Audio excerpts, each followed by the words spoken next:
So, the carbon cycle, what is it? Before we get into that, some keywords that we should know are carbon, consumer, organisms, carbon dioxide, oxygen, and photosynthesis. The carbon cycle is when carbon is cycled around the Earth's atmosphere. From the atmosphere from the atmosphere to plants via photosynthesis, then animals, then back to the atmosphere. Carbon is produced in many places, such as exhaust fumes from cars, or animals exhaling carbon dioxide, also by plants on land and in the ocean. Carbon is produced also when plants decay or when plants are burned in fires.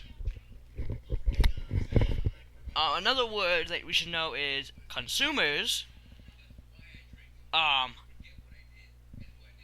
photosynthesize, carbon cycle, and yeah, I'm just stretching this out. Oh my gosh, okay. I'm doing this as my final because I know how to make YouTube videos, and it is very easy for me. I've learned over 9 years making videos.